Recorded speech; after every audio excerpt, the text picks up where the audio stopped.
London, England. I took it on short notice, and I had just won a fight before, and it was right around Christmas, so I was eating. And when they called me, they asked me my weight, and I told them, 170, but I was like 187 or something. And it was like really short notice. So me and my team fly out there. I'm 30 pounds over when we land. You know, fight week, they check. Jesus Christ. Oh, my God. That's so crazy. They check your weight fight week when you show up to make sure. I was 176, and it was a 45. Fight. Oh, my God. Yeah. But you made it. Made it. How the fuck did you make that? I don't know. Almost died. I feel like weigh-ins were kind of blurry. My memory's gone from weigh-ins. It's not good for you. Do you think it makes sense, though, for you to be fighting Conor for the title? No. I don't think so.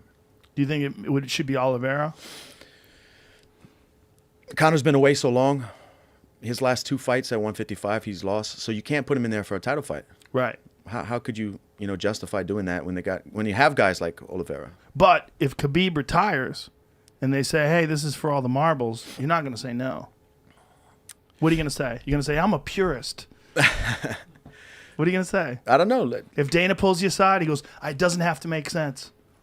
Of course. What? But Let's make some money. Yeah. We're fighting for the belt. Yeah, you have to fight for the belt. Yeah.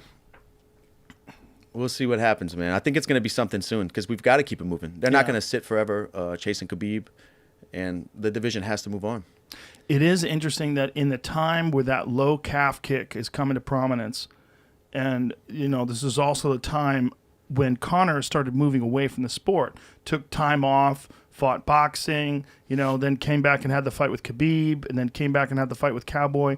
The calf kick was never in play in any of his fights. But if you look at him stylistically, and this is one of the things, I love DC's detail that he does on ESPN. It's amazing.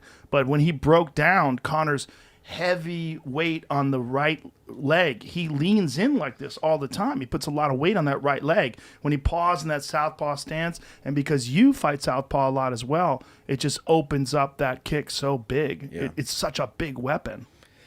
And sometimes he, like you said, that wide stance as well. Mm-hmm. It's just hard to check the kick from that wide stance. Yeah. Well, it's a crazy stance for everything other than calf kicks. It's a great stance. Yeah.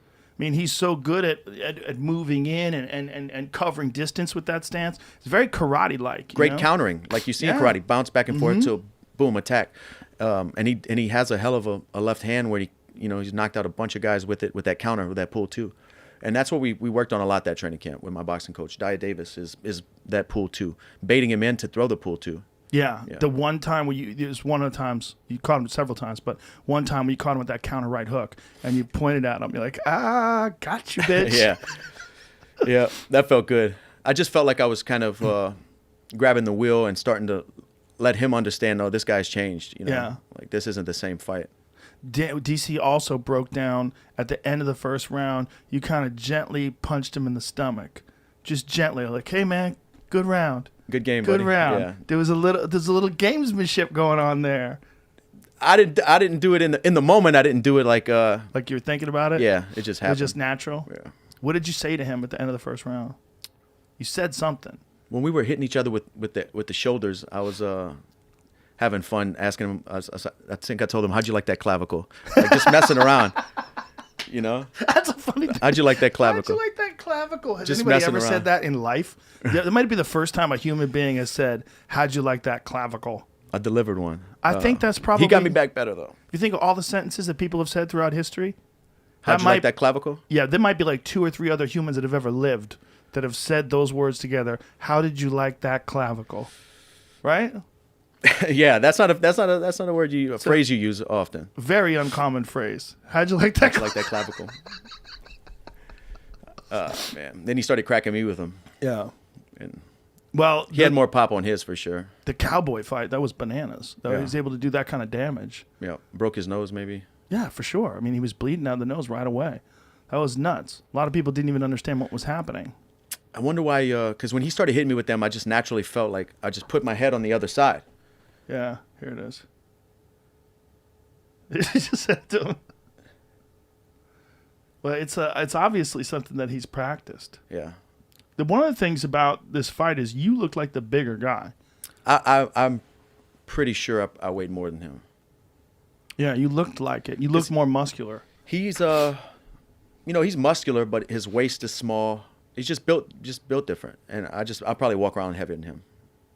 Do you feel like now after that first fight that you got his number, or after the second fight? It's fighting, man. I don't think you ever really. He'll make adjustments. Yeah, he'll make adjustments. It'll be a completely different fight. Like the first one and the second was different. The third one's going to be different as well, because I'm going to make adjustments as well. I got to switch it up and keep things fresh and keep him guessing. Yeah. Now, ideally, when would you like the rematch? June, July. June, July. Because I'm still, my wife's birthday's coming up, so we're gonna go somewhere for a couple days. Like I'm still not. I will if I get the call and it's time to go to work, I will lock myself in training camp.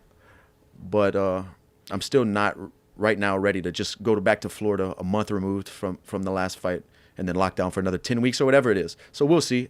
If they call, I will do it, but I'd rather it be a little bit further. Let me enjoy my life back home in Louisiana before I go right back out to Florida. So if they call you and say May, you will be doing it, but you would rather June or July. I'll do it anytime. I would be really shocked if they decided to do it in May. Just that close after that KO, I just don't think that's wise.